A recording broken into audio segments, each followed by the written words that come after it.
ये किसका है? निधि, अच्छा तो एक मिनट। पत्रकार साथियों, अखिल भारतीय कांग्रेस कमेटी के राष्ट्रीय अध्यक्ष श्री मल्लिकार्जुन खड़गे साहब और समाजवादी पार्टी के राष्ट्रीय अध्यक्ष अखिलेश यादव जी बस तुरंत कुछ ही क्षणों में आपके बीच होंगे। आप लोगों ने धैर्यपूर्वक प्रतीक्षा की, उसके लिए हम हृदय से आभार व्यक्त करते हैं।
Hello hello,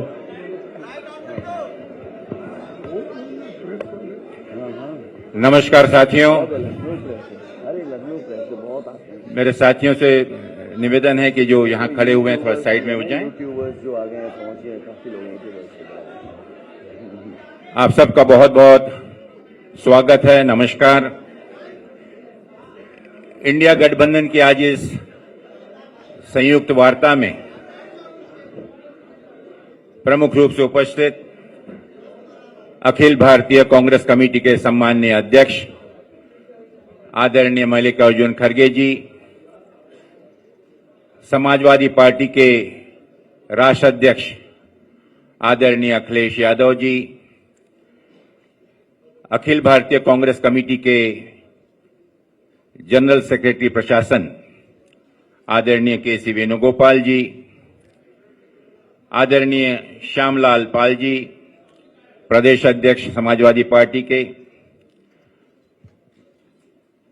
Uttar Pradesh committee के हमारे सीएपी नेता आदरणीय आराधना मोना मिश्रा जी, आदरणीय श्री राजेंद्र चौधरी जी,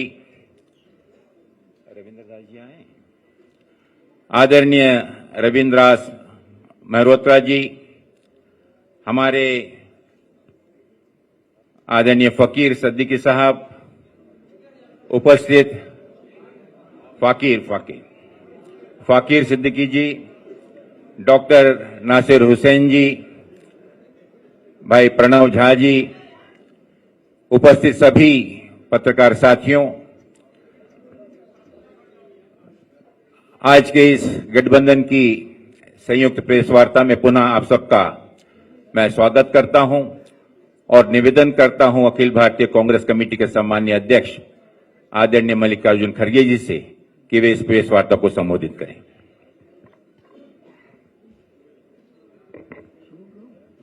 शुक्रिया। ऑन करना पड़ेगा। ऑन।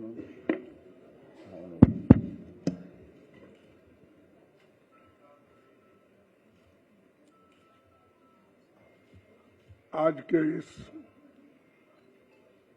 प्रेस कॉन्फ्रेंस में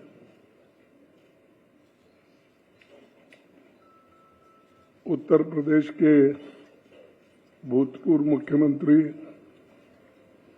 और हमारे गठबंधन के बड़े साथी श्री अखिलेश जी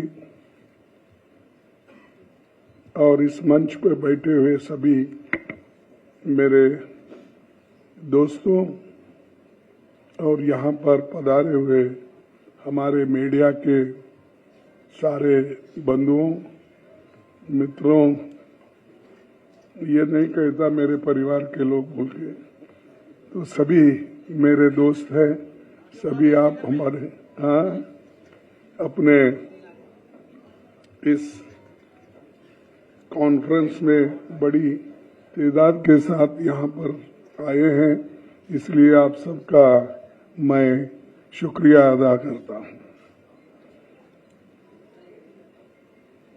आप तो जानते हैं मैं कर्नाटक से आया हूँ और मेरी पैदाइश बीदर डिस्ट्रिक्ट में हुई और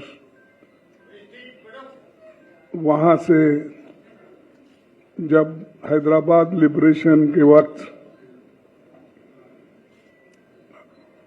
वहां पर थोड़ी गड़बड़ी जब हुई तब मुझे गुलबर्गा लाया गया मेरे पिताजी ने। मेरा घर पूरा जल के खाक हुआ था। मेरी माँ, मेरी बहन, मेरे भाई, मेरे चाचा सभी उसमें खत्म हुए थे। तो मेरे पिताजी ने जो बाहर खेत में काम कर रहे थे वो उन्होंने उठा के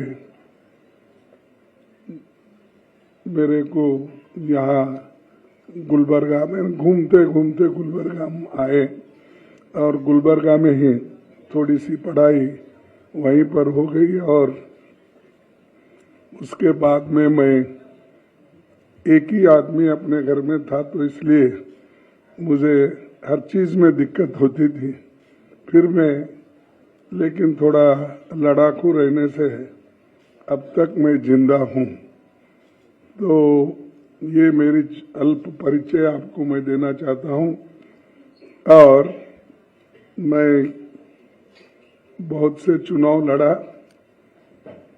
आप लोगों की दुआ और बुजुर्गों की दुआ, बहुत से हर एक चुनाव में मुझे कांग्रेस ने जिताया और एक ही इलेक्शन 2019 का था, उसमें मुझे थोड़ा सा पीछे हट हो गई। फिर भी परवाह नहीं, ये तो अपनी बात तुम्हारे पास इसलिए रख रहा हूं कि बहुत से हमारे दोस्तों को अपने बारे में मालूम नहीं होता, क्यों, और दूसरे लोग भी ये वो ज्यादा इसमें इंटरेस्ट लेके पूछते भी नहीं। तो ये प्रेस कॉन्फ्रेंस जो है बड़ा महत्वपूर्ण प्रेस कॉन्फ्रेंस है, क्योंकि अभी तक 4 चरण के चुनाव पूरा हो चुके हैं। इंडिया गठबंधन मजबूत स्थिति में है।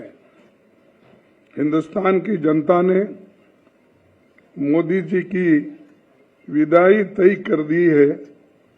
पूरे देश का माहौल देखकर मैं विश्वास के साथ कह सकता हूं 4 जून को इंडिया गठबंधन नई सरकार बनाने जा रही है। हो सकता है आप लोगों को ताजुब होगा, ये इलेक्शन रहने की वजह से हर लोग ये अचंभे से ही इसको देखते हैं। और 2024 का चुनाव देश का सबसे बड़े महत्वपूर्ण चुनाव है।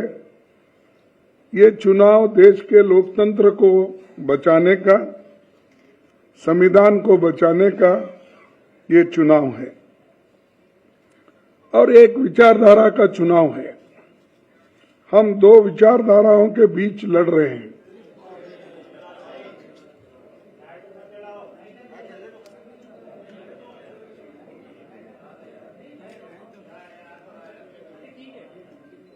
शुरू करूं?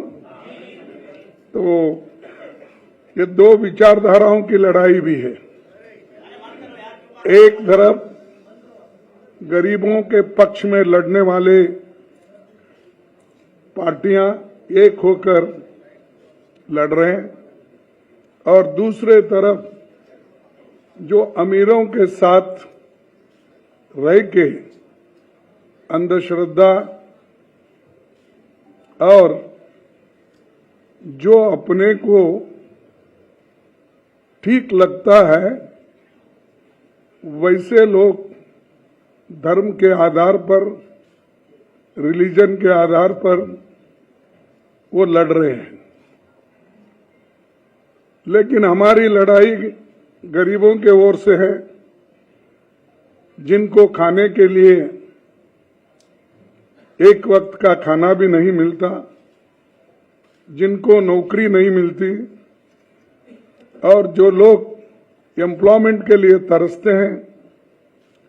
पढ़ लिख के वो लोग रास्ते पे आते हैं, ग्रेजुएट बनने के बाद भी, इंजीनियर बनने के बाद, डॉक्टर बनने के बाद, डिप्लोमा होल्डर रहने के बावजूद भी उनको नौकरी नहीं मिलती। और सरकार में इतने नौकरियां खाली है, उन नौकरियों को भी केंद्र सरकार भर्ती करने के लिए तैयार नहीं है। इसीलिए हमारी जो गठबंधन है, ये गठबंधन बेरोजगारी के खिलाफ और जो कीमतें इतने ज्यादा हो गए हैं उसके खिलाफ लड़ रही है। और मैं पहले ही बोला, एक तरफ अमीर, एक तरफ गरीब, इस जो डिफरेंस है, फर्क है, इसको मिटाने के लिए हम लोग एक होकर गरीबों की लड़ाई लड़ रहे हैं। और मुझे ऐसा पहले मेरे 53 साल के पॉलिटिकल जीवन में मैं ऐसा नहीं देखा कि इतनी बड़ी सब पार्टियां मिलके 26 पार्टियां मिलके एक होके लड़ रहे हैं, तो आप सोचिए लोग कितने नाराज है और हर पार्टी के लोग एक होकर किस ढंग से लड़ना चाहते हैं, यही दर्शाता है। ये चुनाव इसलिए भी महत्व है कि ये पार्लियामेंट का चुनाव है, ये देश का भविष्य बनाने वाला चुनाव है। हमारे आगे के पीढ़ी को सुरक्षित रखने का, उनके हकूक की हिफाजत करने के लिए और उनको जो खास करके ये वीकर सेक्शंस, दलित, आदिवासी, पिछड़े और इन लोगों के जो हकूक है, रिजर्वेशंस है, उस रिजर्वेशन की भी हिफाजत करने का हमारा फर्ज है, क्योंकि संविधान बचा तो ये सारे चीजें बच जाते हैं। कई लोग ये भी सोचते हैं भाई रिजर्वेशन के बारे में ही बात करते, हमको क्या मिलता। रिजर्वेशन लेने वाले थोड़े लोग हो सकते हैं, लेकिन देश के भविष्य को बनाने के लिए और संविधान को रक्षा करने के लिए, लोकतंत्र को बचाने के लिए हम सब मिलकर काम करना चाहिए, नहीं तो फिर हम गुलामी के अंदर चले जाएंगे। वोट का अधिकार तो सबको है और वोट है तो डेमोक्रेसी में आप किसी को भी ला सकते हैं। तो जब आप किसी को जो अपने आइडियोलॉजी और विचारधारा पे विश्वास रखते हैं उनको ला सकते हैं। अगर डेमोक्रेसी ही नहीं, अगर ऑटोक्रेसी है, अगर डिक्टेटरशिप है, कहां से अपने विचारधारा को अपने वोट डालेंगे और किसको बोलेंगे। तो इसलिए ये जो है हम आपके लिए, आपके तरफ देखकर ये काम कर रहे हैं और बहुत बड़ा संघर्ष भी चल रहा है।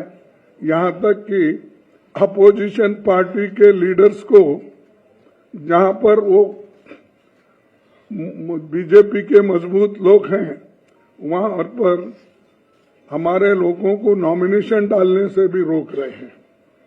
यहां तक कि अभी से उन्होंने शुरू किया, जिस इलेक्शन एजेंट हम बनाते हैं उसको डरा रहे हैं।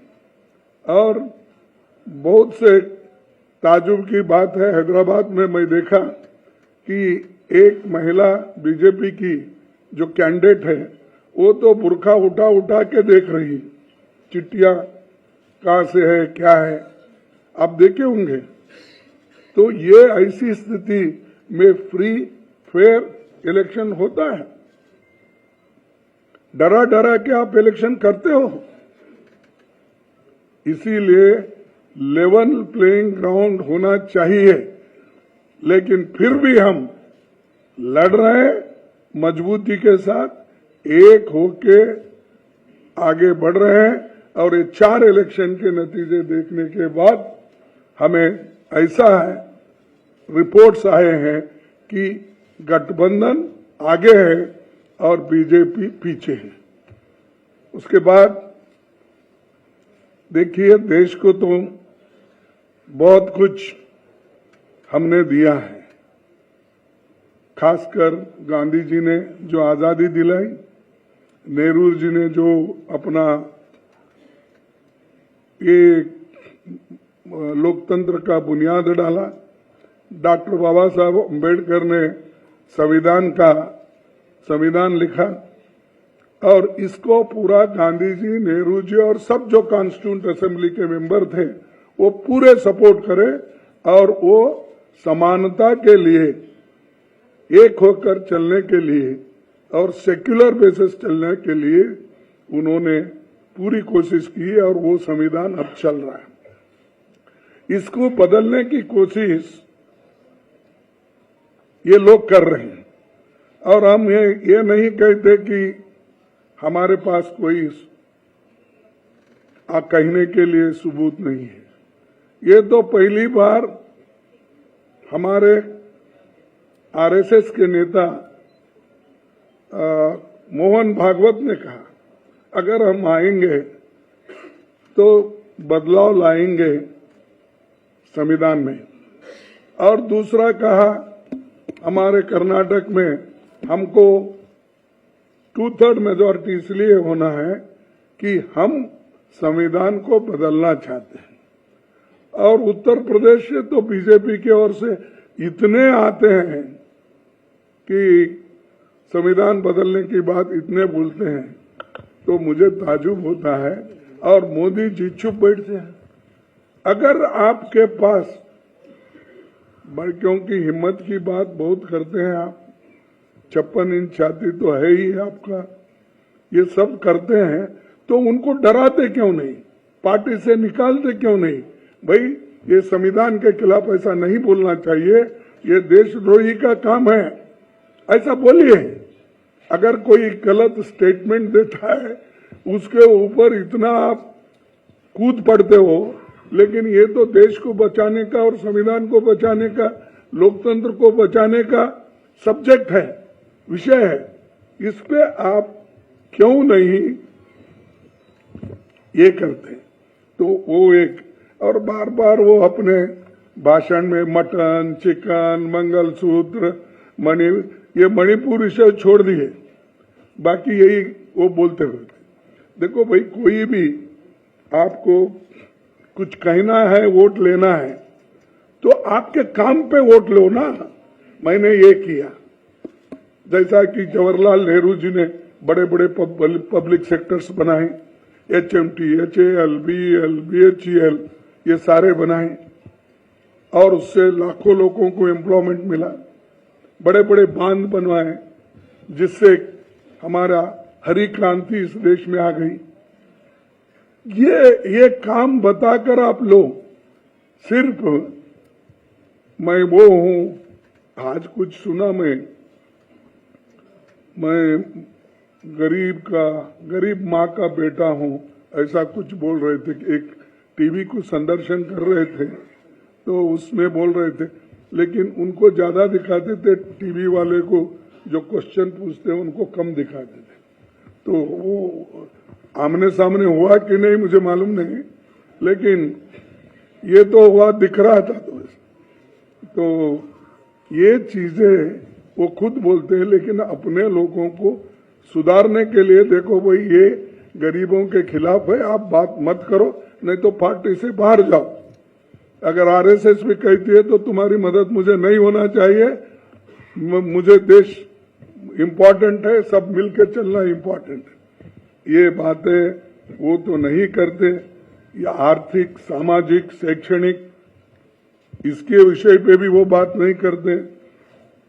तो हमको ये कहना है कि हम सब मिलके, गठबंधन के पार्टीज मिलके, हम विशेष ध्यान देकर जो न्याय स्कीम्स हमने लोगों के सामने रखा, 5 न्याय और 25 गारंटी, उसके अलावा भी यहाँ पर जो लोकली स्टेट में बनते हैं वो भी उसमें बहुत जगह जो हो सकता है उसमें शामिल कर सकते हैं बाद में। और ये इसलिए मैं कह रहा हूं कि एक खास करके दलित, आदिवासी, पिछड़ों, महिलाओं और आर्थिक रूप से कमजोर लोगों को भी आगे लाने के लिए ये जातीय जनगणना हम करने वाले हैं। इसलिए कर रहे हैं कि समाज को तोड़ने के लिए नहीं, जाति जाति में झगड़ा लगाने के लिए नहीं, इसलिए कर रहे हैं किसकी हालत, सामाजिक हालत उसकी क्या है, आर्थिक हालत क्या है और शैक्षणिक हालत क्या है, स्वास्थ्य में उसका कहाँ ठहरा है, इन चीजों को हम देखने के लिए और देखकर उस पर पॉलिसी बनाने के लिए हम कर रहे हैं। मोदी जी उठते ही ये जाति जनगणना देखिए ये लोग कर रहे हैं, वो नहीं, घर का एक्सरे कर रहे हैं। घर में क्या है वो देख रहे हैं। यहां तक भी बोले कोई प्राइम मिनिस्टर आज तक नहीं बोला, मैं तो नहीं देखा, सुना भी नहीं। आप बहुत से यंग लोग हैं, बूढ़े भी हैं, लेकिन उन्होंने ये बोला देखो आपके पास अगर घर में दो, अहमदाबाद में मैं भी था वहां, मैं दूसरी जगह भाषण कर रहा था, उन्होंने भी कर रहे थे, उन्होंने बोला देखिए तुम्हारे घर में अगर 2 भैंस है, एक मुसलमानों को देंगे। नहीं, आप सुने नहीं। अगर ऐसा प्राइम मिनिस्टर इतनी झूठ भी बोलते हैं तो हम क्या कहें। और गालियां तो भरपूर देते हमको, जितना कांग्रेस को गालियां देते, मैं समझता हूं राम का नाम भी उन्होंने उतना नहीं लिया होगा जितना हमारे को गालियां देने में। कांग्रेस पार्टी को, सोनिया गांधी को, राहुल गांधी को, और फिर बाद में बचा कुचा रहे तो प्रियंका गांधी को और मेरे को भी शामिल कर लेते हैं। तो मैं इसलिए बोल रहा हूं, हर चीज झूठ, आप कितना झूठ बोलेंगे, और लोगों को मालूम है। इसके बावजूद भी अगर कोई कहता है कि बहुत बड़ा होशियार है, स्टेट्समैन है, अगर कहते हैं तो मैं समझूंगा इस देश की बदकिस्मती है। और मैं ये दावे के साथ कहूंगा कि इंडिया गठबंधन ये जो है बहुत मजबूती के साथ लड़ रहा है और लड़ेगा, और हमारे जितने भी गारंटीज है वो हम सभी महिलाओं के लिए हो, युवाओं के लिए हो, श्रमिकों के लिए हो, किसानों के लिए हो, और बराबरी के हिस्सेदारी का हो, ये सब कुछ हम करके दिखाएंगे। तो मैं इतना ही कहता हूं, आप सभी को धन्यवाद। बहुत शांति से सुने आप, आपको धन्यवाद करते हुए। और अब मैं एक आपको कहूंगा कि यहाँ पर 5 केजी चावल की बहुत चल रही है। मैंने 80 करोड़ लोगों को मुफ्त खाना दिया, 5 केजी देके। अरे भाई, फूड सिक्योरिटी एक्ट तो हमने लाया, कोई भी उस एक्ट के तहत कोर्ट जा सकता है अगर स्टॉप करे। तुमने तो कुछ भी नहीं किया, लेकिन मैं इतने 80 करोड़ लोगों को खाना, आप 5 किलो दे रहे ना, हम गठबंधन की सरकार अगर आएगी हम 10 केजी देंगे, 10 केजी। पहले का जो भी है वो तो है, लेकिन 10 केजी हम देंगे। और ये गारंटी के साथ इसलिए कह रहा हूं कि हम जो करे हैं, अब कर्नाटक में हम किए और तेलंगाना में हमने किया, हम तो स्टेटों में किए। आगे देने वाले 5 केजी मैं दे रहा हूं और मैं उसको आगे देखूंगा, ऐसा कुछ बोल रहे हैं। तो ये जो है, जो कुछ हुआ, ये हमारे गारंटीज कहीं हम बोल के नहीं करें, या मनरेगा का हो, या फूड सिक्योरिटी हो, या आरटीए हो, या आरटीई हो, ये सारी चीजें मन से किए गरीबों के लिए। तो ये चीज मुझे कहना था। धन्यवाद। अब हमारे बहुत बहुत धन्यवाद। अब मैं आमंत्रित करता हूं समाजवादी पार्टी के राष्ट्रीय अध्यक्ष आदरणीय अखिलेश यादव जी को कि वे इस प्रेस वार्ता को संबोधित करें। मैं धन्यवाद देता हूं अविनाश पांडे जी का। हमारे साथ आप जिनकी बात सुन रहे थे, आदरणीय कांग्रेस पार्टी के राष्ट्रीय अध्यक्ष आदरणीय मल्लिकार्जुन खड़गे जी, कांग्रेस पार्टी के उपस्थित सभी हमारे नेता और समाजवादी पार्टी के प्रदेश के अध्यक्ष श्यामलाल पाल जी, पार्टी के सभी नेता और प्रेस के साथियों का मैं बहुत बहुत धन्यवाद और आभार प्रकट करता हूं। चौथे चरण का चुनाव खत्म हो गया है। भारतीय जनता पार्टी का झूठ जितना पहाड़ चढ़ना था, पहाड़ चढ़ चुका है। चोटी से अब उतरना शुरू हो गया है, अब लुढ़कना शुरू हो गया है। उनका काउंटडाउन के साथ साथ माउंटेन डाउन भी शुरू हो गया है। मैं अपने प्रेस के साथियों को भी 4 जून के जो सुनहरा समय आने वाला है उसके लिए बधाई दूंगा कि उस दिन फ्रीडम ऑफ प्रेस का दिन भी होगा।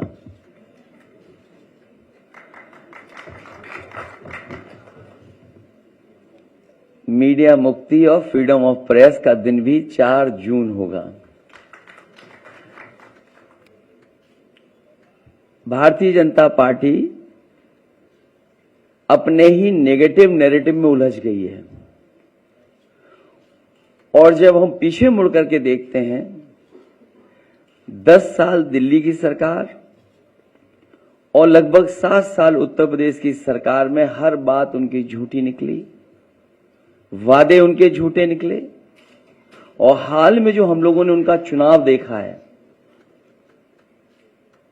वो उनकी बूथ कमेटियां लूट कमेटी के तरह काम करने लगी हैं और जो जन समर्थन इंडिया गठबंधन के लिए जनता में दिखाई दे रहा है, आने वाले समय में 140 करोड़ की जनता भारतीय जनता पार्टी को 140 सीटों के लिए भी तरसा देगी।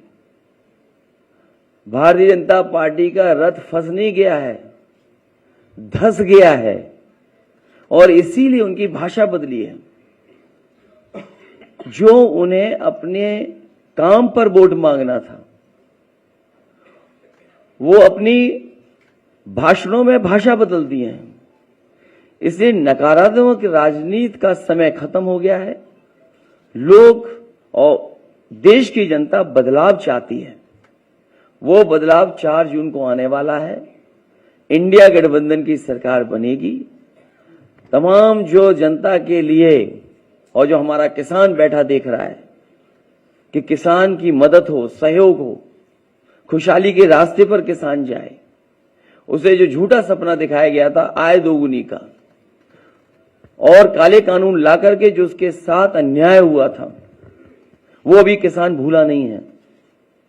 वो थार से जो किसानों की जान गई, थार वाला घटना भी किसान भूला नहीं है और इनकी सरकार में लाखों किसानों ने आत्महत्या की है। बुंदेलखंड का इलाका उत्तर प्रदेश का वो है जहां पर सबसे ज्यादा किसानों ने आत्महत्या की। जो जन समर्थन मुझे कल दिखाई दिया है, बुंदेलखंड के लोग भारतीय जनता पार्टी को खंड खंड कर देंगे। वहां पर कोई भी खाता खुलने वाला भारतीय जनता पार्टी का नहीं है। और मैंने कई बार कहा और फिर कहता हूं प्रेस के सामने, इंडिया गठबंधन उत्तर प्रदेश में 79 सीटें जीत रहा है और क्यूटो में लड़ाई में है। जो नौजवान देख रहा है कि उसकी हर परीक्षा, उसका पेपर लीक हुआ, जिन्होंने तैयारी करके गए, कोचिंग करके गए और जब वो परीक्षा दे करके घर लौटे तो निराश हो गए क्योंकि परीक्षा का पेपर लीक हो गया। ये सरकार नौकरी नहीं देना चाहती। नौकरी खोने से नौजवानों का 1/3 जीवन बर्बाद हो गया। कई मौकों पर कहा मैंने, वो गणित बताया कि अगर एक परिवार के 3 सदस्य इस सरकार से नाराज हैं,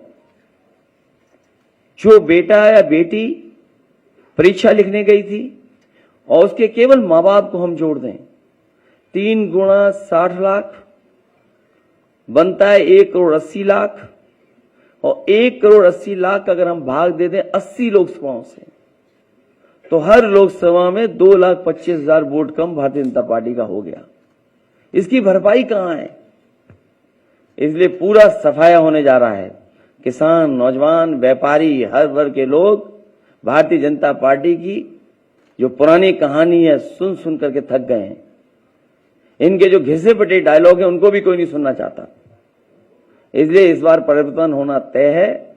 इंडिया गठबंधन सबसे ज्यादा सीटें उत्तर प्रदेश में भी और देश में जीतने जा रहा है। मैं एक बार फिर आदरणीय मल्लिकार्जुन खड़गे जी का बहुत बहुत धन्यवाद देता हूं, आभार प्रकट करता हूं, क्योंकि जो आह्वान आपने किया वही आह्वान हम लोग कर रहे हैं कि आज लोकतंत्र को खतरा है। ये लोकतंत्र के पीछे तो पड़े ही हैं, हमारी आपकी जान के पीछे भी पड़े थे। अब ये कहते हैं कि हम वैक्सीन वापस ले लेंगे, जो शरीर में हमारे वैक्सीन चली गई, अब बताओ उस शरीर से कैसे वापस लेंगे।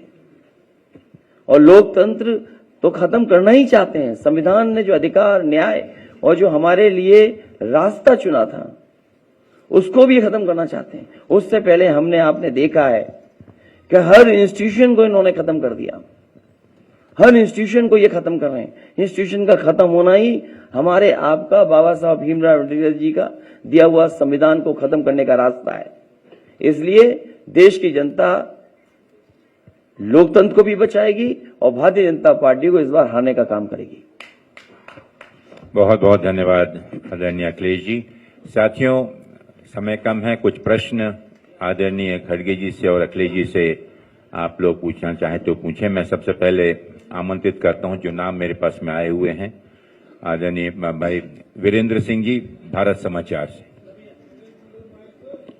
वीरेंद्र सिंह जी, थोड़ा सा शांति बनाए रखें, समय कम है क्योंकि दोनों आदरणीय नेताओं को आज दिन भर जो कैंपेन लगा हुआ है, मीटिंगें लगी हुई हैं। मेरा सवाल अखिलेश जी से है कि उत्तर प्रदेश में एक चर्चा जो आप लोगों ने चलाई थी कि आरक्षण और संविधान को लेकर, इसको लेकर काफी नीचे तक चर्चा चलाने में आप लोग तो कामयाब हो गए हैं। और दूसरी बात यह है कि पीडीए को लेकर आपने एक अभियान शुरू किया था, लेकिन इन सब के बीच में कुछ जगहों पर मायावती ऐसे प्रत्याशी खड़े कर रही जहां आपके काफी जो है परेशानी आपके लिए पैदा हो रही। इसको आप किस रूप में देखते हैं, क्योंकि वो भी भाजपा से भी इस गठबंधन को लड़ना पड़ रहा है यूपी में और मायावती से भी लड़ना पड़ रहा है। इंडिया गठबंधन की रणनीति पीडीए और इस मौके पर आदरणीय मल्लिका खड़गे जी भी हैं। मैं यही अपील करूंगा कि बहुजन समाज के लोग जो बाबा साहब भीमराव अम्बेडकर जी की आस्था रखते हैं, उनके रास्ते पर, उनके बनाए हुए संविधान को बचाना चाहते हैं, अपना वोट खराब न करें। जो इंडिया गठबंधन है उसकी मदद करें जिससे लोकतंत्र को और मजबूत किया जा सके। श्री कुमार अभिषेक जी, आज तक।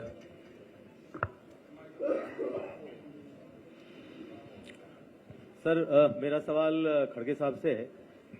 प्रधानमंत्री ने कहा कि 400 पार। कल अमित शाह जी ने कहा है कि 4 चरणों में हम 270 क्रॉस कर चुके हैं। अखिलेश जी ने अभी 140 कहा, राहुल जी ने 150 कहा है बीजेपी के लिए। आप बीजेपी को कहां तक देख रहे हैं और कांग्रेस पार्टी को आप कहां तक देख रहे हैं, कांग्रेस पार्टी को? और सवाल एक सर और है इसमें, अगर आप दे सकें। एक प्रश्न पूछें। जोड़ देता हूं, अलग सा सवाल। जल्दी जल्दी। सर, स्वाति मालीवाल को लेकर के दिल्ली मुख्यमंत्री के आवास पर आरोप लगाए गए हैं, उस पर भी आपका रिएक्शन चाहेंगे। देखिए, आपने जो पहला प्रश्न पूछा उसका जवाब मैं ये देता हूं कि मोदी जी 400 पार पहले से बोलते आ रहे हैं। गनीमत है, हम खुशकिस्मत हैं, वो 600 पार बोले नहीं, क्योंकि हमारी जो पार्लियामेंट की संख्या है 543 है, 543। तो इसीलिए मैं उनको धन्यवाद देता हूं, कम से कम वो 600 पार नहीं बोले, ताकि पूरे हिंदुस्तान का गरिमा खत्म हो जाएगा और क्या प्राइम मिनिस्टर बोल रहे हो। और दूसरी चीज, मैं शर्त लगाता हूं, अगर वो 400 पार 200 पार नहीं कर सकते, 200 पार नहीं कर सकते। और अब शाह बोल रहे हैं, शाह पहले नहीं बोलते थे, लेकिन बड़े बड़े अखबारों में उनके ऐसे आ रहे हैं कि प्रश्न उत्तर, मैं देखा हर पेपर में देखा, हिंदी पेपर में भी देखा, इंग्लिश में देखा, कन्नड़ा में देखा, बड़े बड़े उनके जो प्रश्न और उत्तर क्या पहले ही थे, क्या बनाए हुए थे, मुझे मालूम नहीं, लेकिन वो ठीक है, उनका जो कहना है कहते। लेकिन मैं कह रहा हूं, हमारे गठबंधन को, बीजेपी को सत्ता में आने के लिए, रोकने के लिए जितने नंबर होना, उससे ज्यादा नंबर हमारे पास आएंगे। बहुत बहुत धन्यवाद। एएनआई से उस्मान जी। खड़गे साहब, आपसे मेरा सवाल है कि अभी आपने जिक्र किया प्रधानमंत्री ने कि अपने भाषणों में मंगल सूत्र, मटन और मुस्लिम का जिक्र किया, लेकिन कल जब प्रधानमंत्री से इसी पे सवाल हुआ तो उन्होंने कहा कि मैंने कहीं पे भी भेदभाव नहीं किया, हिंदू मुसलमान में कभी फर्क नहीं किया, और ये तक कहा कि ईद का जो त्योहार है वो हम मनाते हैं, उस दिन हमारे घर में खाना नहीं पकता है। ये सारी चीजें उन्होंने कही कि हम इतने उससे कहते हैं, और आप वो कहा कि कहीं पे भी भेदभाव हम नहीं कर रहे हैं। देखिए, मुझे पूछो। हाँ। मैं नहीं बोले सो शब्द है, ये शब्द तो उनके हैं। आप तुलना कीजिए, क्या उन्होंने बोला क्या नहीं? मटन, बीफ, चिकन, मछली और मंगलसूत्र, ये सारी चीजें शारीरिक शब्द मेरे हैं या उनके हैं? आप तो खैर सभी पत्रकार हैं और सभी लोग को जानते हैं, तो मैं बोलता हूं ऐसी चीजें छोड़ो, तुम्हारे डेवलपमेंट की बात करो। तुम क्या अचीव किए इस 10 साल में, आपकी कामयाबी क्या है, जनता को बताओ, वो बताकर वोट लो। अब हम बता रहे भाई हमने हमारे वक्त मनरेगा किए, आरटीई किए, आरटीए किए, ये सारी फूड सिक्योरिटी एक्ट किए, हेल्थ जो अपने ग्रामीण हेल्थ का हमने प्रोग्राम किया, ये हम बोल सकते हैं। तुम वैसे बोलकर अगर आइए तो उसको कुछ वैल्यू होता है। मटन चिकन की बात उन्होंने करे, हम नहीं करे, उसको हम जवाब दे रहे हैं। पीटीआई से भाई काजी फराज जी।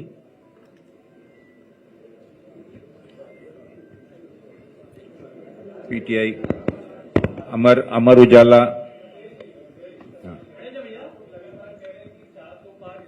बीजेपी को, और क्योंकि वो संविधान और आरक्षण को कहीं ना कहीं आरक्षण खत्म करना चाहते हैं, संविधान चेंज करना चाहते हैं, बट बीजेपी लगातार कह रही कि एक नेगेटिव प्रोपेगेंडा है आप लोगों का उनके खिलाफ और वो ऐसा कुछ नहीं करने जा रहे। और एक सवाल खड़गे सर आपसे भी है कि कास्ट बेस्ड जो सेंसस की बात चल रही है, राहुल जी ने भी बोला है, बीजेपी ये कह रही कि you want to divide people on the basis of caste, that's why you are talking about caste based census. Akhilesh ji. Bharatiya Janata party पे भरोसा कौन करेगा कि क्या कब क्या कर दें? किसी को पता था कि अग्निवीर व्यवस्था आ जाएगी? अग्नि व्यवस्था की इन्होंने। किसी को पता था कि नोटबंदी हो जाएगी? नोटबंदी की इन्होंने। किसी को पता था कि जीएसटी हो जाएगा? क्या ये इसलिए किया उनके सांसद उनके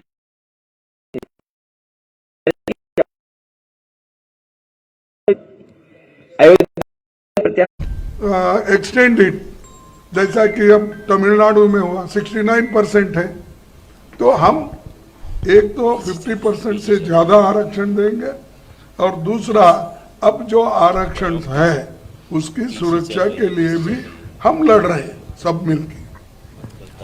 अमर उजाला से अजीत जी।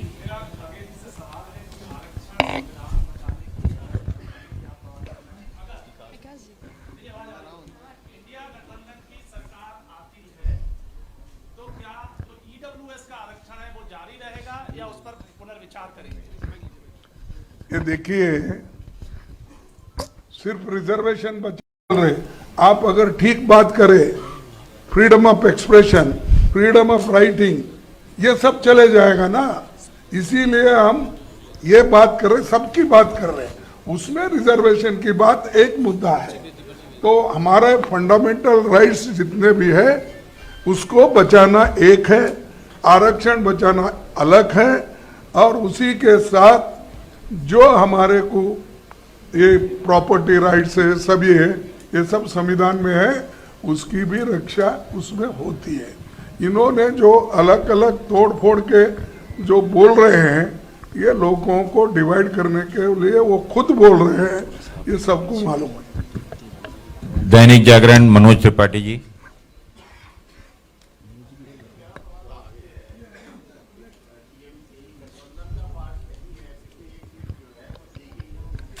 क्या गणित है?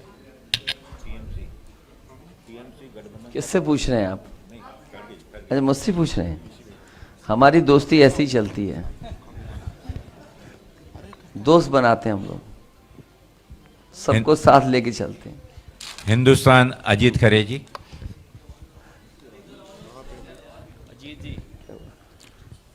ओझा जी।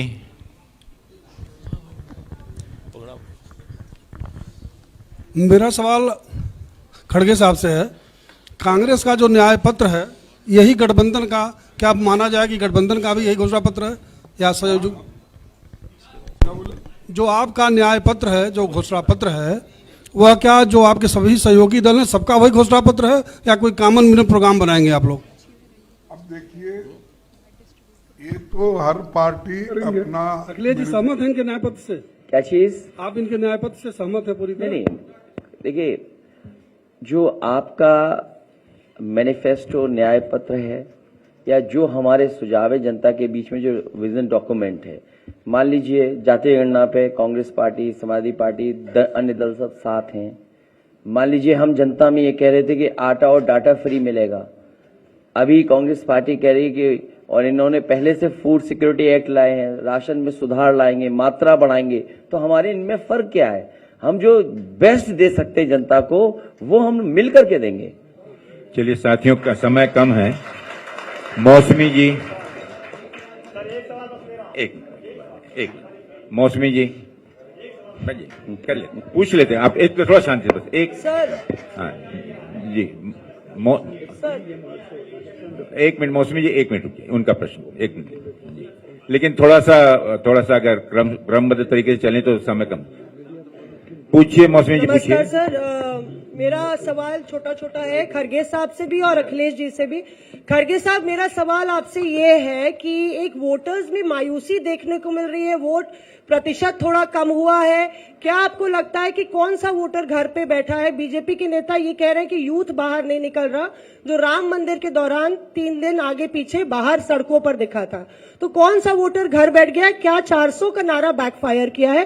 खड़गे साहब से ये सवाल है। और अखिलेश जी, आपसे सवाल ये है कि रायबरेली में कांग्रेस अभी नारा दे रही है कि आप रायबरेली से कांग्रेस के उम्मीदवार को नहीं जिताएंगे, बल्कि रायबरेली से आप प्रधानमंत्री दिल्ली भेजेंगे। तो आप कह रहे हैं 79 सीट आ रही है उत्तर प्रदेश में, इस पर आपकी क्या राय है कि रायबरेली से क्या प्रधानमंत्री भेजेंगे दिल्ली?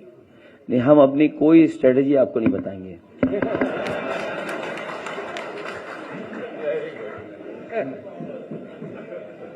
मैं किस बूथ पे बीजेपी हारी हम क्यों बता दें इनको? नहीं, मैं राहुल गांधी पर सवाल कर उसमें भी कोई नहीं बताइए, हमारा स्ट्रेटेजी का पार्ट है। अब मैं आखिरी एक है मिस्टर राजीव सिंह, अविनाश जी, न्यूज़ खड़गे 18 साहब से पूछना चाहते हैं, 400 का क्या नारा बैकफायर कर गया है बीजेपी के? अखिलेश जी ने जवाब नहीं दिया खड़गे साहब से कि 400 का नारा क्या बैकफायर कर गया है बीजेपी के लिए? जो कम वोट प्रतिशत है वो किसका वोटर घर बैठा है? देखिए, वोटर किसका है तो अभी हम उसका जवाब दे चुके हैं, लेकिन ये आप युवा पूरे नाराज है, इसलिए अनएम्प्लॉयमेंट, ये जो बेरोजगारी का ये है मुद्दा है, इसीलिए बहुत से युवा जो उनके आगे पीछे पहले फिरते थे अब कम इसलिए हुए कि उन्होंने जो वायदे किए थे उन वायदों को उन्होंने कभी नहीं निभाया। शांति जी, आप कोई नहीं डराएगा। बोलिए। खड़गे जी, आखिरी प्रश्न। खड़गे जी, प्रमोद कृष्णन कह रहे हैं कि अगर राहुल गांधी आएंगे तो राम मंदिर उनका का प्रश्न आ जान दीजिए। अरे यार,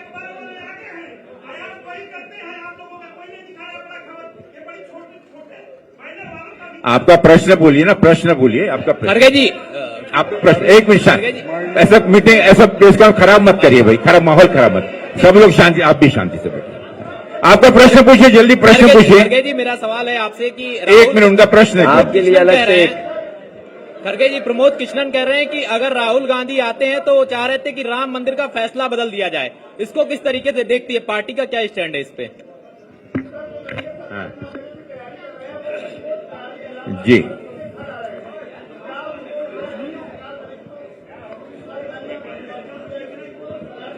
हाँ सर सर एक एक प्रश्न देखिए साथियों, प्रश्न सर, काफी हो चुके हैं और सर, निकलना होगा। ये प्रश्न का उत्तर अखिलेश जी, बाकी लोग शांति से सुने प्लीज। सर न्यूज 18 से एक है। खड़गे जी, ये हमारे दोनों इंडिया गठबंधन समाजवादी पार्टी के विजन डॉक्यूमेंट में है कि जिन नौजवानों को नौकरी मिल जानी आप चाहिए वो नौकरी दी जाएंगी। ये इंडिया गठबंधन के मैनिफेस्टो में भी है, समाजवादी पार्टी के विजन डॉक्यूमेंट में भी है कि जितनी सरकारी नौकरियां हैं उनको भरा जाएगा, प्राथमिकता पे नौजवानों को नौकरी मिलेगी। बस साथियों, बहुत बहुत धन्यवाद। मैं धन्यवाद देना चाहूंगा सुप्रिया सिन्हाटे जी का, हमारे एलडी के सुनील सिंह जी का, और विशेष रूप से मुकेश चौहान जी। मुकेश चौहान सामने।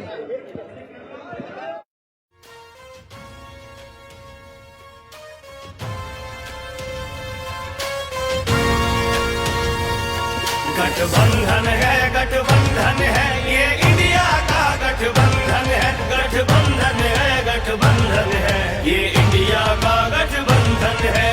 दिल्ली में प्रवेश की खातिर राहुल और अखिलेश